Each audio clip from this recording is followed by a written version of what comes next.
انسان کی اخلاقی زندگی کا مطلب یہ ہوتا ہے کہ اس کا رویہ کیسا ہے، طرز زندگی کس طرح کا ہے، دوسروں کے ساتھ اس کے معاملات کتنے صاف ہیں، اپنے دل میں دوسروں کا احساس کتنا رکھتا ہے، اور روزمرہ کے معاملات کے اندر وہ کشادہ روح کتنا ہے، اور خندہ پیشانی اللہ نے اسے کتنی عطا فرمائی۔ ہم نبی اکرم نور مجسم شفیع معظم آقا دو عالم رحمت عالم صلی اللہ تعالی علیہ وسلم کے ماننے والے، ہم کریم محبوب علیہ السلام کے دروازے کے گدا اور غلام ہیں۔ اللہ تعالیٰ نے ہمارے نبی کریم صلی اللہ تعالی علیہ وسلم کی شان و عظمت کو بیان کیا اور فرمایا وَإِنَّكَ لَعَلَىٰ خُلُقٍ عظیم، بے شک آپ عظیم الشان خلق پر فائز ہیں، آپ عظیم اخلاق پر ہیں۔ نبی کریم صلی اللہ تعالی علیہ وسلم کے اخلاق حسنہ نے، کردار و عمل نے دنیا کو دین کی طرف مائل کر لیا۔ شروع میں بڑی سخت مخالفت کرنے والے، پتھر کی طرح مزاج رکھنے والے، اور اپنے لفظوں کو بڑا تلخ اور ترش کر کے پیش کرنے والے رسول پاک کے اخلاق کے سامنے بڑی جلدی ہتھیار ڈالتے ہوئے دکھائی دیے۔ وہ کئی دفعے ہاتھوں میں روڑے، پتھر، خنجر، تلواریں اٹھا کے آئے، پر کریم محبوب صلی اللہ تعالی علیہ وسلم کے اخلاق حسنہ کا مقابلہ نہیں کر سکے۔ رسول پاک علیہ السلام کی میٹھی گفتگو کا کوئی توڑ ان کے پاس موجود نہیں تھا۔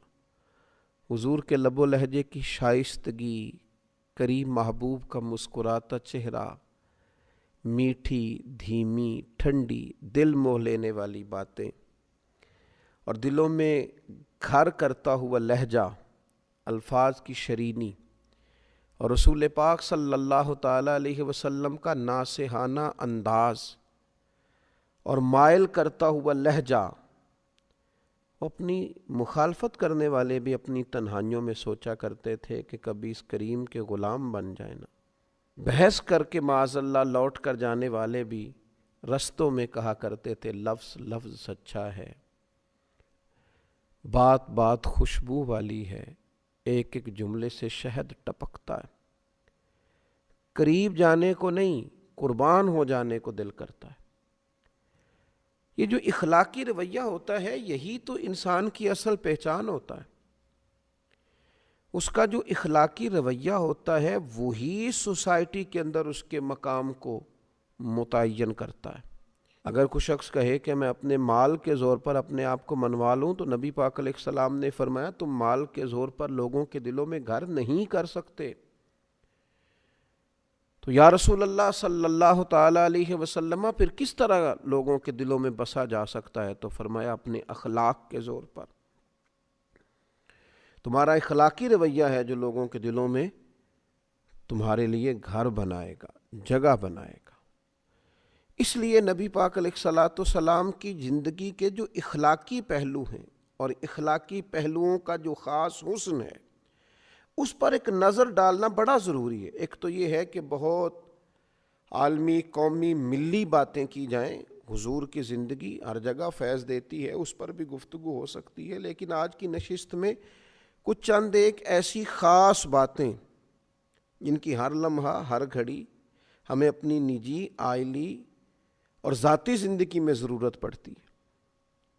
ان میں سے حضور علیہ السلام کی بارگاہ سے، اخلاق عالیہ سے چند باتیں آپ کی خدمت میں عرض کرنی ہیں۔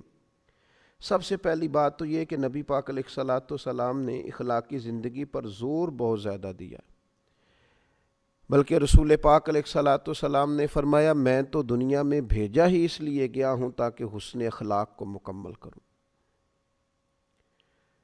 اور پھر حضور علیہ الصلاۃ والسلام نے فرمایا کہ میں اس حسن اخلاق کو کس طرح مکمل کروں؟ گویا یہ بھی حضور نے ہمیں بتلایا کیسے مکمل ہوگا۔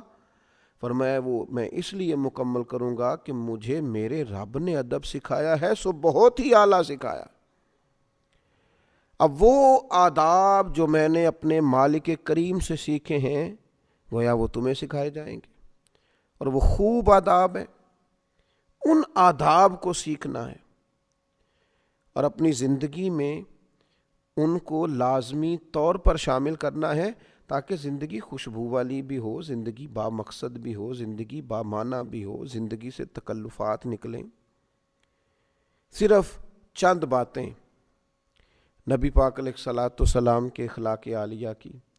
سب سے پہلے تو حضرت ابو ہریرہ رضی اللہ تعالیٰ عنہ روایت کرتے ہیں، ادھر انداز دیکھیے، آپ کا جو مخالف ہوتا ہے اس کے لیے کئی دفعہ انسان کی زبان سے بد دعائیں نکل جاتی ہیں، اس کے بارے میں سخت جملے نکل جاتے ہیں، اور لوگ جب تکلیف دیتے ہیں، ستاتے ہیں، تو رد عمل کے طور پر بہت ساری گفتگو انسان سے سرزد ہوتی، اور یہ کوئی ایسی بات نہیں ہے، یہ طبی تقاضا ہوتا ہے، بے ساختہ بھی بعض اوقات کچھ گفتگو نکل جاتی۔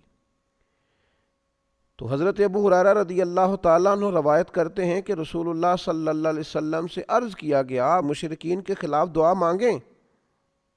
کیا مختصر سا جواب حضور نے ارشاد فرمایا، نبی رحمت علیہ السلام فرمانے لگے، مجھے لعنت کرنے والا نہیں بنا کے بھیجا گیا، مجھے تو رحمت بنا کے بھیجا گیا، تو جو کام ہم کرنے آئے ہیں وہی کریں گے، گویا رحمت بنا کے بھیجا گیا ہے تو گفتگو بھی رحمت کی ہوگی، فضل و احسان کی ہوگی، کرم کی ہوگی، یہ مسلم میں موجود ہے۔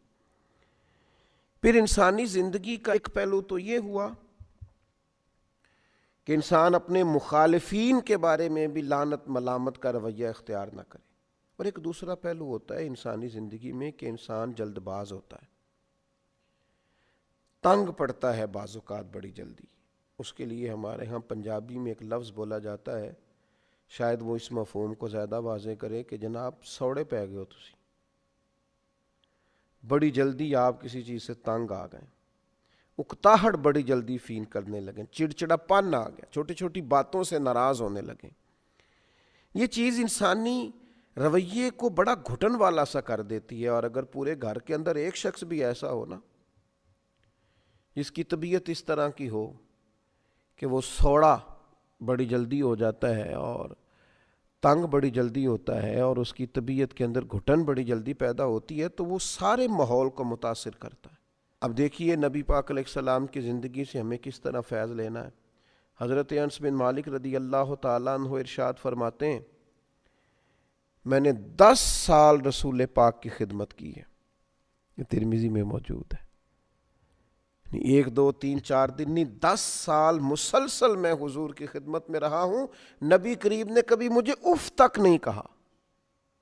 فرماتے ہیں کبھی نہیں کہا یہ کیوں ہوا، یہ کیوں ہوا۔ ظاہر ہے انسان ہیں، تبھی تقاضے ساتھ ہیں، بعض اوقات کام میں اوپر نیچے بھی ہو جاتا ہے۔ حضرت انس خود اپنے ایسے واقعات بھی بتاتے ہیں کہ محبوب نے کہیں کام کو بھیجا لیکن میں بچوں کے ساتھ کھیلنے لگا، ایسے مواقع پر بھی کبھی حضور کی طبیعت کے اندر معاذ اللہ کوئی تنگی نہیں دیکھی۔ اس اخلاقی پہلو کو اپنانے کی بڑی اشد ضرورت ہے کہ مزاج میں تنگی نہ ہو، گھٹن نہ ہو، ذرا ذرا سی بات سے تلخ ہو جانا، ذرا ذرا سی بات سے ناراض ہو جانا، اور اس طرح کے لوگ خود بڑی تکلیف میں آتے ہیں، اپنے آپ کو اذیت دیتے ہیں، اپنے دل میں پریشانی محسوس کرتے ہیں، بے چین بے قرار اور پراگندہ کیفیات اور حالات کا شکار ہوتے ہیں۔ تو حضور کے اخلاق سے فیض لیا جائے۔ حضرت انس بن مالک کہتے ہیں کبھی اف نہیں کہا، گویا سایہ ہی ملا، کرم ہی ملا، عطا ہی ہوئی۔ تیسری بات نبی پاک علیہ الصلاۃ والسلام کے اخلاق میں ہمیں ملتی ہے، یہ بخاری شریف میں حضرت ابو ہریرہ رضی اللہ تعالیٰ عنہ سے حدیث مروی ہے۔ حضرت ابو ہریرہ رضی اللہ تعالیٰ عنہ روایت فرماتے ہیں کہ رسول اللہ صلی اللہ تعالیٰ علیہ وسلم نے کبھی کسی کھانے کی مذمت نہیں کی، کبھی کسی کھانے کی برائی نہیں کی۔ اگر آپ صلی اللہ تعالیٰ علیہ وسلم کو کوئی کھانا، کوئی چیز پسند ہوتی تو کھا لیتے، ورنہ چھوڑ دیتے، لیکن یہ میری من پسند چیز نہیں آئی، یہ نہیں بنایا گیا، یہ نہیں کیا گیا، یہ عائلی زندگی کو، نجی زندگی کو بڑا متاثر کرتا ہے، دوستوں کی محافل کو بڑا بھائی میں یہ نہیں کھاتا، یہ آپ کیا لے آئے، یہ انسان کی زندگی کو ایک متاثر کرنے، اگرچہ یہ چیز معمولی ہے دیکھنے میں کہ کسی شخص نے کسی چیز کو کہہ دیا مجھے ناپسند ہے، لیکن نجی زندگی کو بہت متاثر کرتی ہے۔ اگر آپ کو کوئی چیز پسند نہیں ہے تو بھائی باقیوں کو تو پسند ہے نا، آپ کو کوئی سبزی پسند نہیں ہے تو باقیوں کو تو پسند ہے، لیکن آپ کے رویے کا انداز اتنا عجیب ہے کہ آپ گویا باقیوں کو بھی جبراً اس سے روکنا چاہ رہے ہیں، آپ کو پسند نہیں ہے آپ چھوڑ دیجئے۔ یہ رسول پاک صلی اللہ تعالی علیہ وسلم سے سیکھنے والی ایک اہم بات۔ پھر چوتھی بات، حضرت جابر رضی اللہ تعالیٰ عنہ بیان کرتے ہیں، یہ بھی بخاری میں موجود ہے، فرماتے ہیں نبی پاک صلی اللہ تعالیٰ علیہ وسلم سے جب بھی کسی چیز کا سوال کیا جاتا حضور کبھی نہ فرماتے۔ رویے کی سخاوت، کرم کی برکھا دینے کا انداز، ایسا کوئی محبوب کہیں ہوگا نہ کہیں ہے، بیٹھا ہے چٹائی پہ مگر عرش نشیں ہے، اور ملتا نہیں کونین کو کیا کیا تیرے در سے، ایک لفظ نہیں ہے جو تیرے لب پہ نہیں ہے۔ حضور نے کبھی نہ نہیں فرمایا، ہمیشہ عطا کرتے، اور اپنی امت کو بھی سبق دیا اس بات کا۔ حضور فرماتے ہیں بندہ دل کا غنی ہوتا ہے، اس کے مزاج میں وسعت ہونی چاہیے، طبعاً اسے سخاوت کرنی چاہیے۔ بڑی جلدی بڑی چیزوں کے بارے میں انکار کر دینا اور کسی بخیلی کا شکار ہونا، یہ مومن کی شان نہیں ہے۔ پانچویں بات، بڑی اہم، بڑی بنیادی، بڑی ضروری بات، جو لوگ کہتے ہیں جی میں تو اپنے اوپر کنٹرول ہی نہیں کر پاتا، میں بڑا سخت ہوں، بعض لوگوں کے بارے میں پھر میں نے کوشش کی لیکن میں کر نہیں پایا، وہ ذرا غور کریں۔ یہ بھی مسلم شریف میں سیدہ طیبہ طاہرہ حضرت عائشہ صدیقہ رضی اللہ تعالیٰ عنہ کی روایت موجود ہے۔ ارشاد فرماتی ہیں نبی پاک علیہ الصلوۃ والسلام نے اللہ تعالیٰ کی راہ میں جہاد کے سوا کبھی کسی کو اپنے ہاتھ سے نہیں مارا، یہاں تک کہ ارشاد فرماتی ہیں نہ کبھی کسی عورت پر ہاتھ اٹھایا، نہ کبھی کسی خادم کو مارا، کبھی نہیں مارا نبی پاک نے جہاد کے علاوہ کسی کو۔ میں عرض کروں گا وہ لوگ جو سمجھتے ہیں کہ ہر چیز کا انداز ڈنڈا ہے اور ہر جگہ ہمیں سختی ہی کرنی ہے، کبھی طلباء پر، کبھی خدام پر، کبھی غرباء پر، کبھی کسی پر، کبھی کسی ماتحت پر، وہ غور کریں۔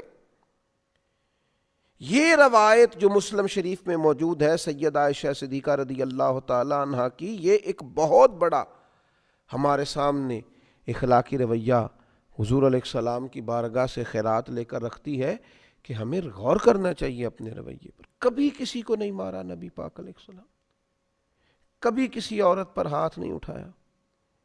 لہذا ایسے لوگ جو خواتین پر ہاتھ اٹھاتے ہیں اور پھر اپنے آپ کو بڑی اپنے تئیں مردان کی ظاہر کرتے ہیں، وہ خیال کریں کہ یہ ہمیں حضور علیہ الصلوۃ والسلام نے رویہ سکھایا ہے۔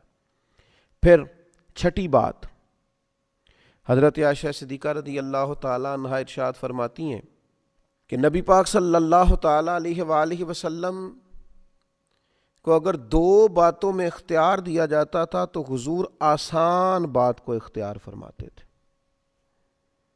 مشکلات نہیں پیدا کرنی، لوگوں کو اذیت نہیں دینا، کوشش کرنی ہے اگر کسی کے لیے آسانی کی جا سکتی ہو، سہولت دی جا سکتی ہو، ایک ہی دفعہ کسی کا کام کر دیا جائے۔ اگر آپ کے اختیار میں ہے تو کسی کی مشکل میں جلد اس کے لیے گنجائش پیدا کی جائے، بلا وجہ لوگوں کو تکلیف میں نہ ڈالا جائے۔ اور پھر ساتویں بات، اسی حدیث کا اگلا حصہ حضرت عائشہ صدیقہ رضی اللہ تعالیٰ عنہ فرماتی ہیں نبی پاک علیہ السلام نے اپنی ذات کے لیے کبھی کسی سے انتقام نہیں لیا۔ ہاں اگر کوئی اللہ کی حدود کی خلاف ورزی کرتا تھا تو آپ اللہ تعالیٰ کی رضا کے لیے اسے سزا دیتے، ذات کے لیے، ذات کے لیے۔ کتنے جھگڑے ہمارے جو صرف ذاتی ہیں، اور کتنی دور تک چلے گئے اور کتنی حدوں کو ہم نے کراس کر لیا۔ تو اپنی ذات کا بت نہ بنائیں معاذ اللہ، اپنی ذات کے لیے حضور علیہ السلام نے کبھی کسی سے انتقام نہیں لیا۔ پھر آٹھویں بات، درگزر کرنے کا بڑا اہم پہلو تھا حضور کی مقدس زندگی میں۔ کفار مکہ نے کیا کچھ نہیں کیا، کس کس رنگ میں انہوں نے تکلیف نہیں دی، لیکن فتح مکہ کے موقع پر حضور نے فرمایا بتاؤ تمہارے ساتھ کیا سلوک، اور انہوں نے کہا آپ بھی کریم ہیں، آپ کے والد بھی کریم ہیں، خاندان ہی کریموں کا ہے۔ فرمایا وہی سلوک کروں گا جو جناب یوسف نے اپنے بھائیوں کے ساتھ کیا تھا، جاؤ تم پر کوئی مطالبہ نہیں، تمہیں معاف کیا۔ تو درگزر کا پہلو، گنجائش کا پہلو زندگی میں ضرور رکھیں، بڑی جلدی سارے دروازے بند نہ کر دیے جائیں، کچھ تھوڑا سا مزاج کے اندر برتری کو بھی رکھا جائے۔ اور 9ویں بات، حضرت عائشہ صدیقہ رضی اللہ تعالیٰ عنہ ارشاد فرماتی ہیں نبی پاک علیہ السلام کبھی وہ بات نہیں کرتے تھے جو حیا کے خلاف، نہ تبن نہ تکلفن، کبھی کوئی ایسی بات حضور علیہ السلام نہ فرماتے. اور فرماتی ہیں حضور بازاروں میں شور نہیں کرتے تھے. نبی پاک برائی کا بدلہ کبھی برائی سے نہیں دیتے تھے بلکہ معاف کر دیتے، درگزر کرتے. لب و لہجے سے جب بھی کوئی بات نکلے وہ حیا والی ہو، وزادار ہو. بعض لوگ بات کرتے ہیں تو محسوس ہوتا ہے کہ یار یہ جو آپ نے گفتگو کی ہے یہ آپ کی شخصیت سے میچ نہیں کی، آپ بہت بڑے آدمی تھے، آپ کو اتنی چھوٹی بات نہ کرنا چاہیے تھی. تو نبی پاک علیہ السلام کبھی کوئی ایسی بات نہ فرماتے جو حیا کے خلاف. اور 10ویں اور آخری بات عرض کرتا ہوں، یہ روایت بھی مجمع الزوائد میں موجود ہے، اور حضرت ابو ہریرہ رضی اللہ تعالیٰ عنہ ارشاد فرماتے ہیں کہ نبی پاک علیہ السلام نے ایک دفعہ صحابہ کرام سے فرمایا میں مزاح میں ہوں، تم سے دل لگی کر رہا ہوں، اس حالت میں بھی میں سوائے حق کے کوئی بات زبان سے ادا نہیں کرتا. عام روٹین کے حالات میں بات ہو رہی ہو، نارمل بات ہو رہی ہو، گفتگو عام ہو رہی ہو، پھر بھی بات حق اور سچ ہے. اور اگر بات کبھی طبی طور پر دل لگی کی ہو رہی ہو، مزاح کی ہو رہی ہو، خوش طبی کی ہو رہی ہو، تو اس میں بھی میں حق بات کہتا ہوں. حضور علیہ السلام نے ہمیں بتایا کہ حالت کوئی بھی ہو، مومن کا سچا ہونا اس کا اعزاز ہے. وہ غصے کی حالت میں ہو، خوشی کی حالت میں ہو، یا نارمل حالات میں ہو، اسے سچ کا دامن کبھی نہیں چھوڑنا چاہیے. یہ مومن کی شان ہے. میں نے دیکھا ہے بہت سارے لوگ بیچارے صرف لوگوں کو خوش کرنے کے لیے جھوٹے لطیفے سناتے ہیں. اس قدر زیادہ اپنی جان پر ظلم ہے کہ کچھ دیر لوگوں کے سامنے اپنی پذیرائی کے لیے جھوٹ بولا جائے، اتنا بڑا جرم کیا جائے. اللہ تعالیٰ نبی پاک علیہ الصلاۃ والسلام کے اخلاق عالیہ کی ان 10 باتوں سے ہمیں فیض یاب ہونے کی توفیق عطا فرمائے. وما علینا الا البلاغ.